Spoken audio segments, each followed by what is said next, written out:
Well, of course, the objectives of this deal are to deal with the nuclear issue.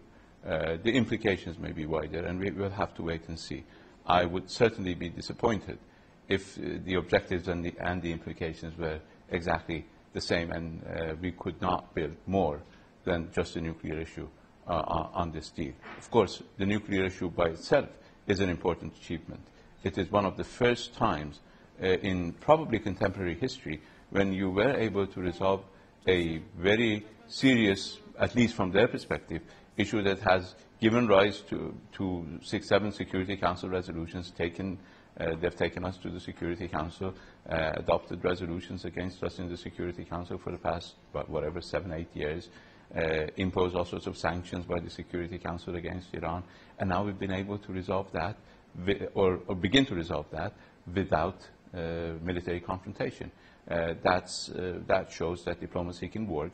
Diplomacy can certainly prevail over threat, over coercion, and can produce better results because threats and coercion were used against Iran for so many years, for probably 3 decades. And it's 2 years of diplomacy, and 2 years of diplomacy trumped 30 years of pressure.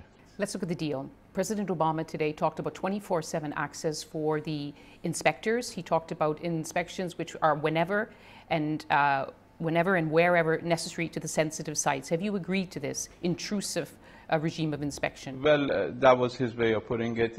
It's an international... How would you put it? It's an international regime that is established by the additional protocol.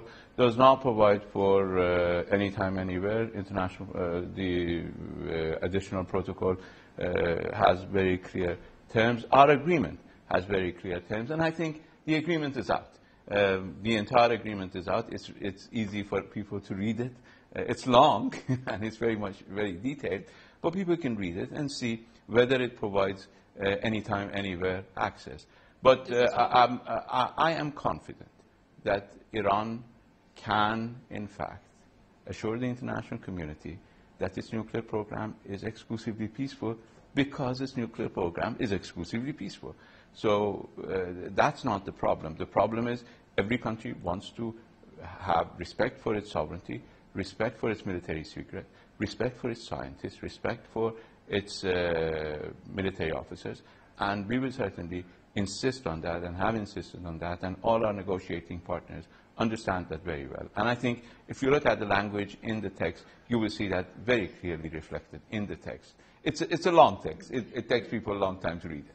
You're heading home now, where you have been hailed as a hero and accused of being a traitor. Do you now expect difficult political and personal battles at home? Well, of course. I'm happy that I live in a pluralistic society in which people have the possibility of expressing their views.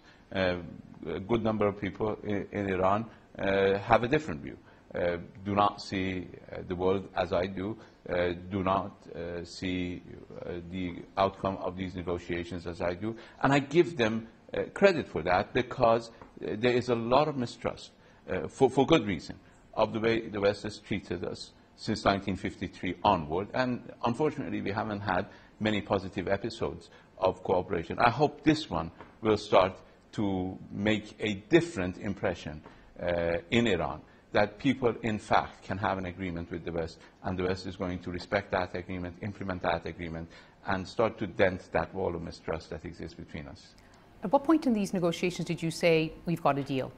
Was it right to the very end that you weren't sure? Well, actually, at different intervals in the negotiations, we had a deal in the morning and had totally failed in the evening. This was a very difficult negotiations, and part of it is because of this entrenched and compounded mistrust that we have built between ourselves mutually for the last 3-4 decades. And part of it was because the issues were difficult. Everybody had managed to entrench themselves in positions and situations that was very difficult to get out of. But I'm happy that reason prevailed, diplomacy prevailed. People exercised a great deal of restraint and patience and wisdom, and we are where we are, and I hope this will be a good beginning.